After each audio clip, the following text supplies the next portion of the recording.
Hey folks, welcome to my channel. I'm Alan, and in this video I'm going to show you how to use your script include in flows by converting them into action. And in this example I have a script include called birthday util,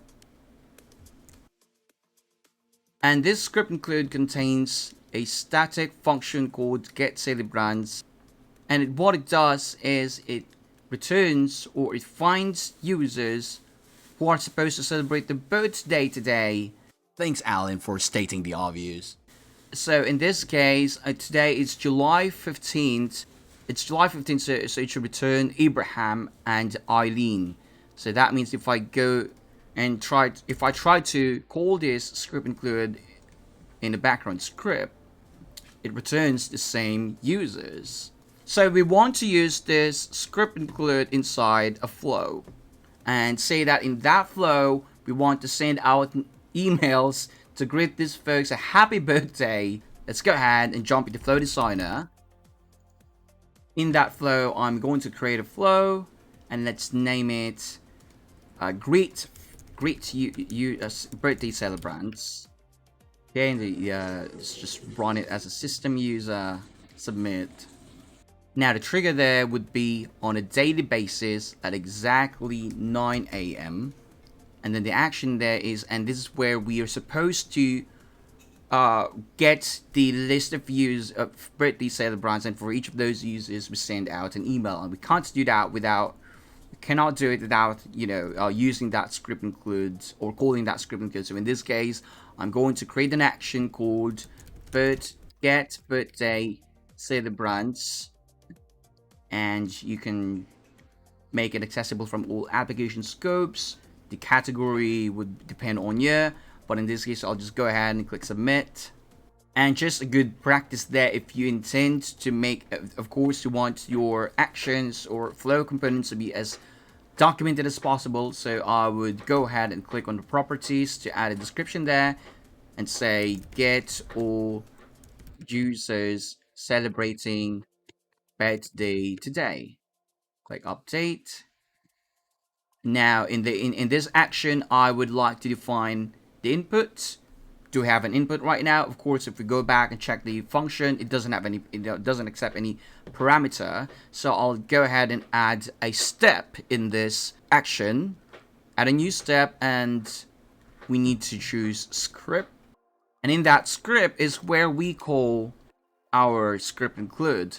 So in this case I would say birthday util dot get celebrants.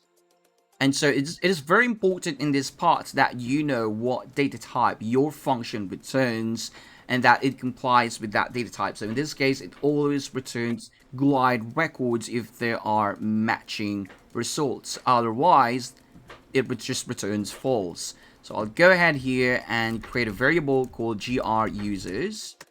So in this case I am storing the return value of that function in gr users, and by naming convention it is because it's returning a collection of glide records from user table. And then here we say if it is not a false value, then that means we have results. So I'll just create an output there.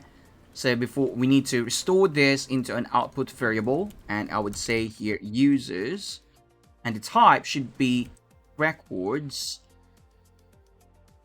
and just find the user table. I think I'll just go ahead and type sysuser. It doesn't have to be mandatory because it doesn't always return matching records.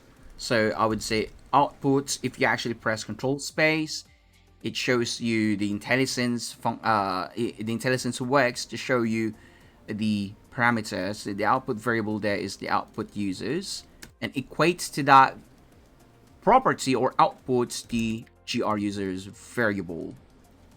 And in that case we want to save it, and the next thing we need to do is go to output and map the output of this step into the outputs of this action.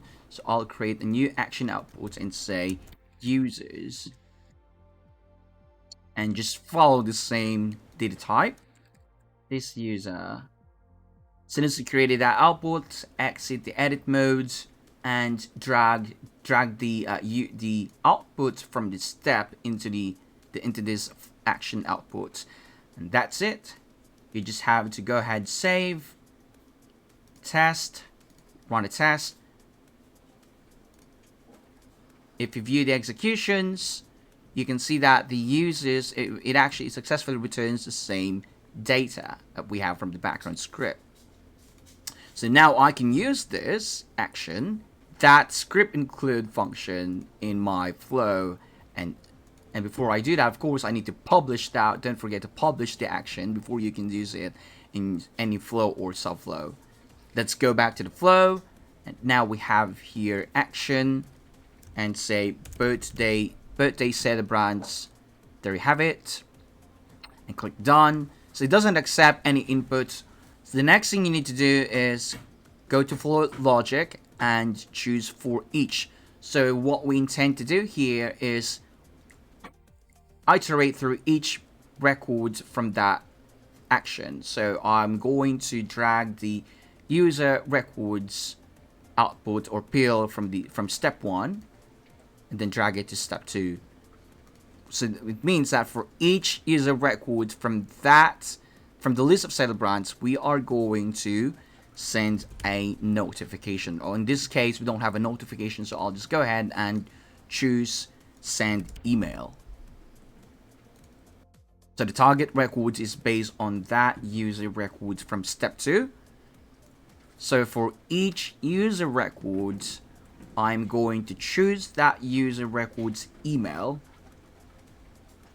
drag the email field to field, because we intend to make that email the recipient, and the subject, we put in the subject, of course, like happy birthday, and we can actually put in the first name of that user. So just expand the return value from step 2 or the output field from step 2 and choose first name. Just find the first name field, put it here, exclamation point, don't forget that. So after the subject, we need to put in the body. So for each user record, just put in the first name there. Or maybe I'll just have to type in first. Happy birthday to you. The first name. And exclamation point. Click done. And that's it. That's how you use your script include. Now if you save it and take it for a spin, click test.